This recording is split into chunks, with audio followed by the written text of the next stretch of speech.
Yes. And that's South America. So every little dot here is an Argo buoy. And these buoys, they don't float on the surface.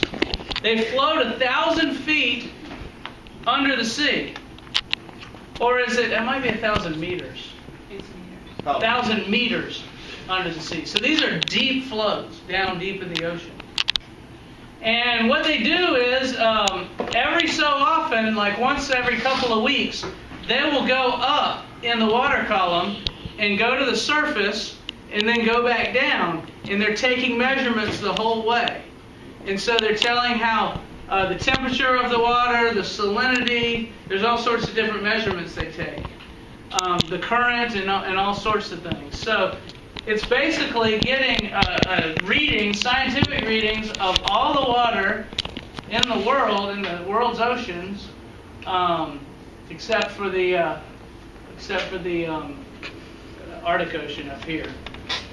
But all the rest of the world's oceans are being measured constantly by this Argo system. So that's a really cool worldwide array. Are you okay? Yeah. I got it right. Trying to get on TV? No, I got it right for you. Gotcha. Appreciate it. More video. So picture two aircraft flying in formation about 30 feet apart from each other at 200 to 350 knots at 25 knot. Is it good? All right.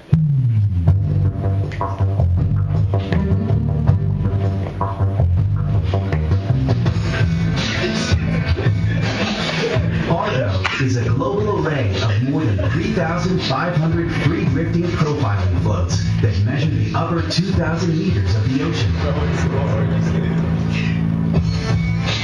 The Argo Array allows continuous monitoring of the temperature, salinity, and velocity of the upper ocean, with all data being relayed and made publicly available within hours after collection. While the present Argo Array provides observations of the upper ocean, this is only about 1/2 of the total oceanic volume.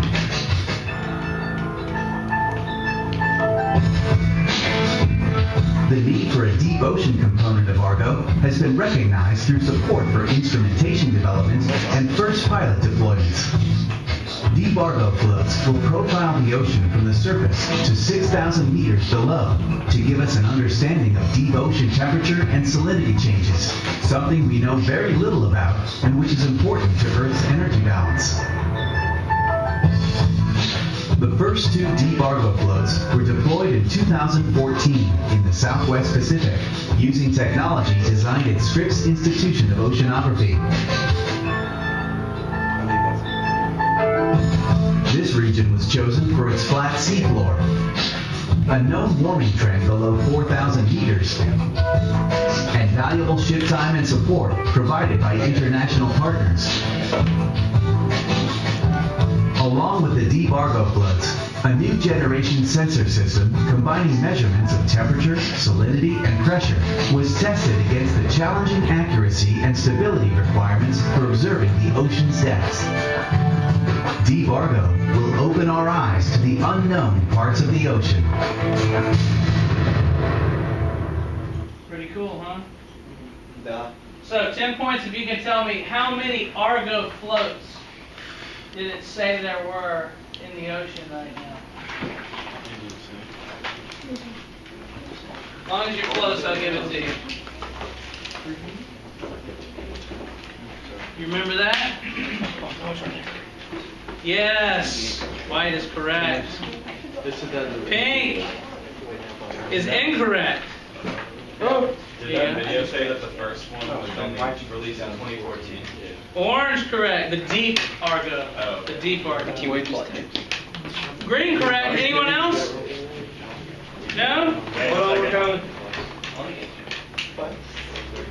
Yeah, so right now there's the shallow Argo that only go down 2,000 meters. They're going to make the Deep Argo that go even further than that. I'll give it to purple. It's about 3,500 to 4,000 floats out there now. And they're going to add a whole deep water system, which is increase that dramatic. Hey, it says it right there, y'all. Look at that. Oh my God. Man. Oh wow. Giving away the answer. Oh God. ROVs are remotely operated vehicles. We talked about those last time. They're operated from the surface, usually connected to a boat. That little thing there is what they call an umbilical cord, kind of like babies have. And it attaches to the boat and feeds power to it so that this thing can run, and any pictures it takes will come up the line. They do have these ROVs with no cords on them that you can go into caves and stuff with. But of course, if you lost power or something like that, you might lose it. So usually they're attached.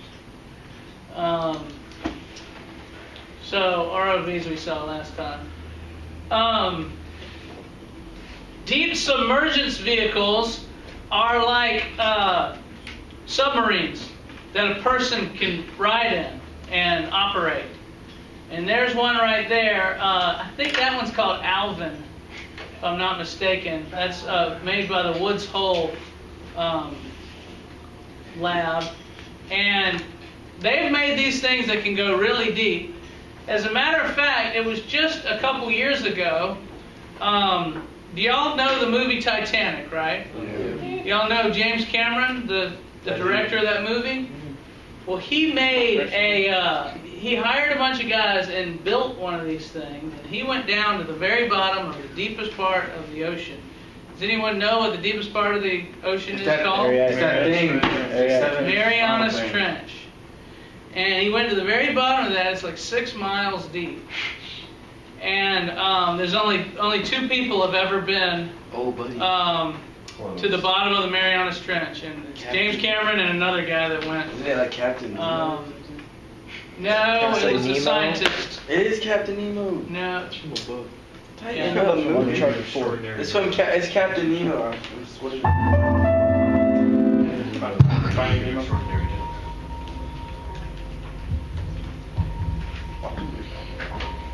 Alvin has some capabilities that it didn't have before. The new design was based on the premise that ultimately we would like the vehicle to go to 6,500 meters, which would allow us to reach about 98% of the seafloor rather than the 60 to 63%. The sub has a bunch of sensors that makes it aware of where it is in space. And we've added an additional thruster. It makes a big difference to the kind of area you can cover.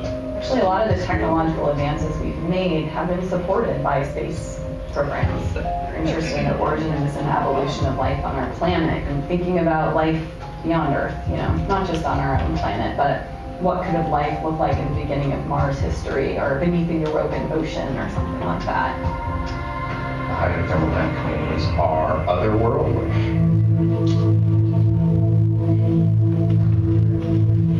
Alvin does a lot of work in the Pacific Northwest because of the number of hydrothermal vents that are there. So you have these tall structures, again, taller than like the Cathedral of Notre Dame in Paris. And I've had the privilege of diving on those, and it's amazing to basically fly the sub up the face of one of these structures and see all the different communities, microbes and animals alike, that live on one. It's kind of tough living at the seafloor, except where you have these areas where there's this new production of carbon. Magma in the crust is heating water. That water is reacting with the rocks and becoming kind of nutrient rich. And animal communities and organisms are using the energy in that water. Instead of getting energy from the sun, you get microbes. Whoops, I'm sorry. Volcanoes, building an ecosystem, kind of from the bottom up as opposed to the top down.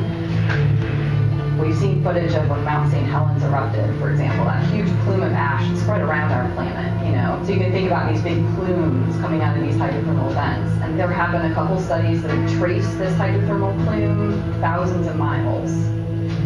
Alvin gives us the opportunity to go down and really look at what's out in the sea. So without Alvin, who knows how long it would have taken us to discover hydrothermal systems, but it's a relatively young field. Mainly what the scientists really want to do are collect samples, and they want a sample from that spot. the vehicle is really a sampling machine. So it might be By killing the environment. chemicals, the particles that are in the water, shooting light out and measuring the backscatter, how much comes back. Alvin was set up so that a scientist can dream up whatever they want to put on the vehicle. I would describe what we're doing is basic research. It's learning things about our planet and our environment that we didn't know before. At that interface between the Earth's interior and the hydrosphere, that chemical exchange has an impact on global climate systems. Some of those correlate very well with when we've had periods of mass extinction. Researching the oceans is directly relevant to people's lives. The R&D that we do is hugely important to prepare ourselves for the future. Clean those. So those hydrothermal vent communities he was talking about, they've just discovered those in the last 15 years or so. It used to be thought that there was nothing down deep in the ocean, maybe some worms and stuff crawling around in the mud. But really nothing could survive down there. It was too dark, too much pressure. But recently they found these hydrothermal vents, which are kind of like cracks in the seafloor, and there's all this stuff pouring out of those cracks. And it includes a lot of high energy compounds. A lot of them are sulfur compounds. And as it turns out, there's bacteria that can tear that sulfur, those compounds apart and get energy out of them and use that energy to grow and to put together food molecules. It's kind of like photosynthesis, but without the light. They call it chemosynthesis. And there's these huge ecosystems down there with big worms and shrimp and crabs, and they're all eating these bacteria, that's all just been recently discovered. They didn't know any of that was down there. Giant ecosystems. And so here's what they think: if we can have these huge ecosystems at the bottom of the ocean where no light can even get to, then some of these places they're discovering in space, for instance, there's a moon around Jupiter. It's called Europa. It's a big ice moon, kind of like the planet Hoth if you watch Star Wars. And we know it's ice all over it. The whole surface of it is ice. But they can tell through scientific readings from spacecraft that have flown by that underneath the ice is an ocean of salt water. And the ocean of Europa is like 5 times as big as all of our oceans combined. And they know the center of Europa is hot. And they know that ocean underneath is liquid. And so they think at the bottom of that ocean there must be hot geysers spewing up material just like we have here on Earth. And if that's true, what are the odds that there's life down there? They think there probably is. They don't need to? They're going to go over there, they're going to drill in there, right? They're going to go under there, they're going to get in their submarine over there. And they're going to see some giant... And find some giant alien. Some humongous alien reptiles. And they're going to get eaten. You think they're going to get it? They'll eat them? I don't know. We'll have to see. They're going to swim in space. So that's the deep submergence vehicles. Those are real cool. So maybe you'll be able to pilot one of those one day. Well, I tell you what, we're about out of time here for research vehicles. So you got 2 days actually to read this chapter, tonight and tomorrow night.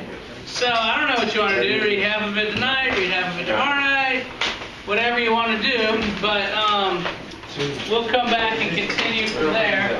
Mr. Willis, should I end the video? Tomorrow. Yeah, you can end it. Thank you for filming that for me.